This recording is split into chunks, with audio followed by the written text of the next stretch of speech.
আসসালামু আলাইকুম viewers, welcome back to my channel. আজকে আপনাদেরকে তৈরি করে দেখাবো ছোট বড় সবারই খুবই পছন্দের একটি রেসিপি, ডোনাট। এটি তৈরি করতে আমাদের খুব বেশি সময়ও লাগে না, খুব বেশি উপকরণের প্রয়োজন হয় না। এটি আপনারা তৈরি করে সকাল বিকালের নাস্তায় বা বাচ্চাদের টিফিনেও দিয়ে দিতে পারবেন। বাচ্চারা খুব মজা করে এটি খেয়ে নেবে। এটি স্পেশালি বাচ্চাদের খুবই পছন্দের একটি খাবার। আশা করি আমার এই ভিডিওটি আপনাদের কাজে লাগবে আর ভালো লাগবে। ভালো লাগলে আমার চ্যানেলটিকে প্লিজ সাবস্ক্রাইব করে দিবেন। তো চলুন আর কথা না বাড়িয়ে ভিডিওটি শুরু করি।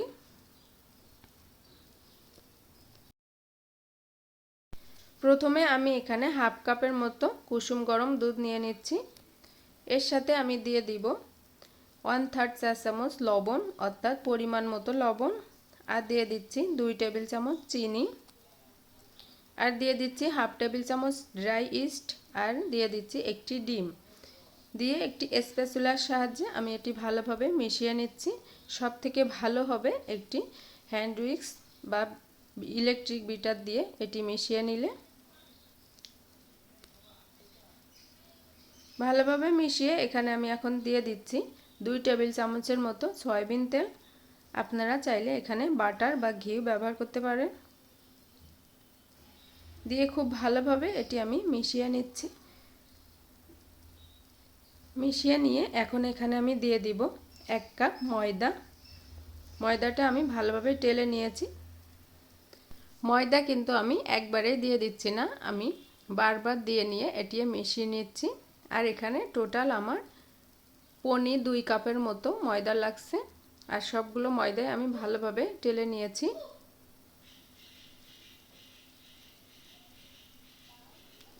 খুব ভালোভাবে এটি মিশিয়ে নিতে হবে। আর আমাদের যে ডোটা সেটা কিন্তু খুব বেশি শক্ত হওয়া যাবে না। শক্ত হলে কিন্তু আমাদের ডোনাটটা খেতে ভালো লাগবে না আর ফুলবে না পারফেক্টভাবে। এটি একটু নরম থাকা অবস্থায় আমাদেরকে এটি ডোনাটটি শেপটি দিয়ে নিতে হবে। দেখতেই পাচ্ছেন আমি খুব ভালোভাবে এটি মিশিয়ে নিচ্ছি।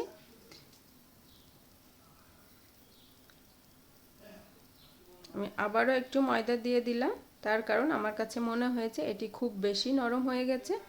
এই অবস্থায় আমি এখন এটি নামিয়ে নেব একটি পিঁড়িতে। আমি আগে থেকেই ময়দা ছিটিয়ে রাখছিলাম, সেখানে নিয়ে আবার ভালোভাবে মথে নিচ্ছি। এখন আমি দুই হাত দিয়ে রাউন্ড শেপ করে মথে নিচ্ছি বারবার। দেখেন খুব সুন্দর করে মথে নেওয়া হয়ে গেছে। এখন একই বাটিতে আমি তেল দিয়ে দিয়েছি একটু, 1 চামচ পরিমাণ, দিয়ে আবারও উপরে তেল ব্রাশ করে দিব যাতে করে উপর থেকে শক্ত হয়ে না যায়। দিয়ে ঢাকনা দিয়ে ঢেকে এটা আমি 1 ঘন্টার মতো রেখে দেব। এটি আমি চুলার পাশে রাখবো যাতে একটু গরম হয়ে পারফেক্টভাবে ফুলে ওঠে। 1 ঘন্টা পর আপনাদেরকে দেখাচ্ছি। দেখেন এটি কত ফুলে ডাবল হয়ে গেছে, পুরা 1 বাটি হয়ে গেছে। এখন উপর থেকে একটু পাঞ্চ করে এর ভেতরে যে বাতাসগুলো আছে সেগুলো আমি বাইর করে নিচ্ছি। নিয়ে আবারও খুব ভালোভাবে 2 মিনিটের মতো মথে নিব। বাটি থেকে নামিয়ে পিঁড়িতে আবারও ভালোভাবে এটি মথে নিচ্ছি। দেখতেই পাচ্ছেন আপনারা, এর ভেতরে সব বাতাসগুলো বাইর করে দিতে হবে। ভালোভাবে মথে নিয়ে আমি এখন এটা একটি ছুরির সাহায্যে লেচি কেটে নিব। আমি ছোট ছোট করে লেচি কেটে নিচ্ছি। যেভাবে আমরা রুটি তৈরি করি সেরকম লেচি তৈরি করে নিচ্ছি। এখন আমি এগুলো রাউন্ড শেপ করে নিয়ে নেব সবগুলো।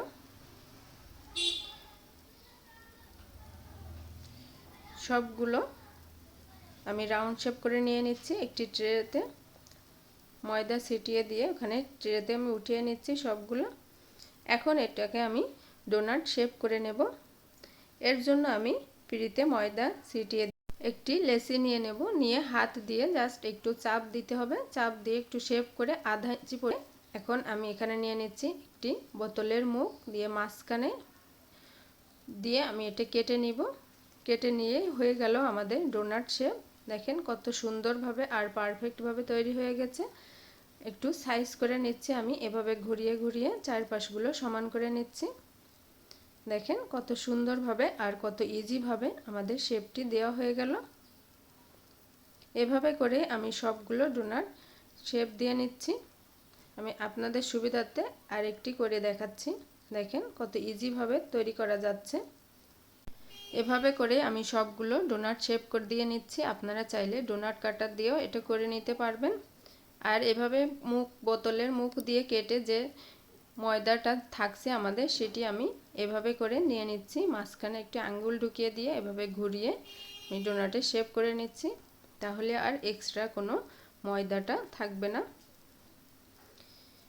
এভাবে করে আমি সবগুলো ডোনাট শেপ দিয়ে নিয়েছি। দেখেন এখানে আমার প্রায় 10-12টির মতো ডোনাট হয়েছে। এখন এটি আমি ভাজতে চলে যাব।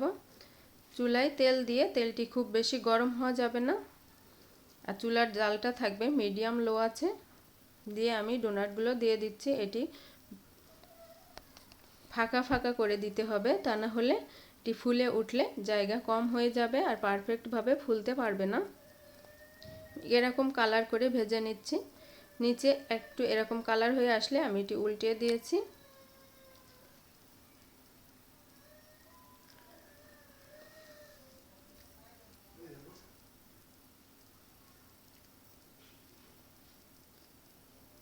বারবার উল্টিয়ে পাল্টিয়ে নিজেদের পছন্দ মতো কালার করে এটি নামিয়ে নেবেন।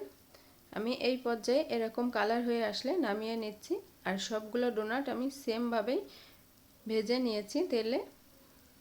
এখন আমি সবগুলো ডোনাট ভাজা হয়ে গেলে গরম থাকা অবস্থায় আমি চিনির ভেতরে কোট করে নিচ্ছি। আপনারা চাইলে এখানে চকলেট দিয়েও পরিবেশন করে নিতে পারবেন।